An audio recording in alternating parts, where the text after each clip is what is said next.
अगर आप bike lovers हैं तो आप रॉयल इनफील्ड के क्रेज से जरूर वाकिफ होंगे, लेकिन क्या आपको पता है कि जब 1993 में आइशर मोटर्स ने रॉयल इनफील्ड को खरीदा था तब वो एक लॉस मेकिंग कंपनी थी और अगले 5 साल तक लगातार लॉस में ही रही, जिस वजह से कंपनी बंद होने की कगार पर थी और आइशर मोटर्स उसे बेचना चाहता था। लेकिन तब के एमडी सिद्धार्थ लाल, जो कि खुद बाइक्स के बहुत बड़े शौकीन थे, उन्होंने बोर्ड ऑफ डायरेक्टर से एक और चांस मांगा और उसके बाद रॉयल इनफील्ड में कुछ मॉडिफिकेशंस किए और खुद से कई 100 किलोमीटर इंडिया में रॉयल इनफील्ड से घूमे ताकि इंडिया में बाइक्स का क्रेज फिर से शुरू किया जा सके। और उसी का नतीजा है कि आज royal Enfield mid size bike के सेगमेंट में 96% मार्केट को कैप्चर किए हुए है और इसी वजह से रॉयल इनफील्ड का इतना क्रेज है। गाइस, क्या आपने कभी गौर किया है कि आपके आसपास बहुत से ऐसे आदमी हैं जो कि जब कभी भी पब्लिक टॉयलेट इस्तेमाल करते हैं और अगर उस वक्त उनके आसपास कोई आके खड़ा हो जाए तो वो सूसू यानी कि टॉयलेट कर ही नहीं पाते। गाइस, ये एक तरह की साइकोलॉजिकल बीमारी है जो कि दुनिया के 21% लोगों का है और इस बीमारी का नाम है पारूरेसिस। गाइस, ये एक तरह का सोशल फोबिया है जिसमें वो आदमी सिर्फ अकेले में ही सुसु कर पाता है और अगर उसके आसपास कोई आके खड़ा हो जाए तो ये फोबिया इतना पावरफुल है कि वो सुसु आते हुए भी नहीं कर पाता। बहुत लोगों को डर लगता है, लेकिन इसके मैजिकल नंबर्स में हर किसी का इंटरेस्ट होता है। उनमें से एक नंबर है पाई। पाई को मैजिकल नंबर क्यों कहते हैं? आप एक काम करिए, अपने आसपास कोई एक सर्कल उठाइए, छोटा या बड़ा। उसके सरकमफेरेंस को जब भी आप डायमीटर से डिवाइड करोगे तो आपको एक ही नंबर मिलेगा और वो नंबर है पाई। पाई एक इनफिनिट डेसिमल नंबर है क्योंकि डेसिमल के बाद इसके इनफिनिट नंबर होते हैं। अब इनफिनिट नंबर तो मैं आपको याद नहीं करवा सकता, लेकिन डेसिमल के बाद 7 नंबर तक याद करने का इसका एक ट्रिक है और वो ट्रिक है may I have a large container of coffee. आपको इसमें हर एक वर्ड के लेटर्स काउंट करने हैं। मे में कितने लेटर होते हैं? 3, आई में 1, हैव में 4, ए में 1, लार्ज में 5, कंटेनर में 9, ऑफ में 2 एंड कॉफी में 6। तो अब ये नंबर हो गया 3.1415926। गाइस, क्या इसके पहले तक ये इंटरेस्टिंग ट्रिक आपको पता थी? कमेंट सेक्शन में जरूर लिखिएगा।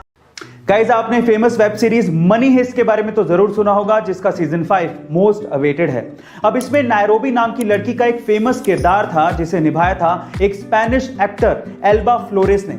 लेकिन बहुत ही कम लोग ये जानते हैं कि एल्बा फ्लोरेस यानी कि नायरोबी ने एक बार एक मूवी में एक इंडियन विमेन का किरदार भी निभाया था जिसमें वो तेलुगु भाषा बोलते दिखती हैं।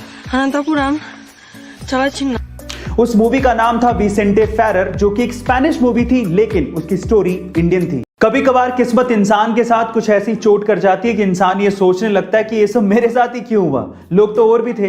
कुछ ऐसा ही हुआ गाजियाबाद के मुराद नगर में, जहां पर बिजली चोरी की शिकायतें लगातार मिल रही थी। तो विभाग के लोग जांच करने के लिए पहुंचे और जैसे ही घर का दरवाजा खटखटाया वहां से कोई बाहर ही निकल के नहीं आया।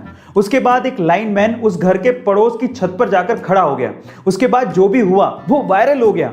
उस घर की छत से एक आदमी रेंगता हुआ निकल कर आया और बिजली की कुंडी को काटने की कोशिश करने लगा, लेकिन उसी टाइम लाइनमैन ने कहा धप्पा, बेचारा पकड़ा गया। खैर, जो किया है उसको भुगतना तो पड़ेगा ही। गाइस, आपको ये इंसिडेंट देखकर कैसा लगा कमेंट सेक्शन में जरूर लिखिएगा। जिम जाके डोले शोले बना के हट्टा कट्टा दिखने से कुछ नहीं होता, अंदर जान भी होनी चाहिए। चलो मैं इसका एक बढ़िया सा एग्जांपल देता हूं। अभी रिसेंटली ही कोची इंडिया के रहने वाले राहुल पानीकर का एक आर्म रेसलिंग का मुकाबला था। जानते हैं किससे था? वो भी दुनिया के सबसे strong body builder Larry Wheel के साथ। शुरू में तो लैरी वील ने बहुत जोश दिखाया, लेकिन लास्ट में जाते जाते वो जोश खुश हो गया। राहुल, जो कि लैरी के सामने काफी कमजोर दिख रहे थे, उन्होंने लैरी को आर्म रेसलिंग के मैच में हरा दिया।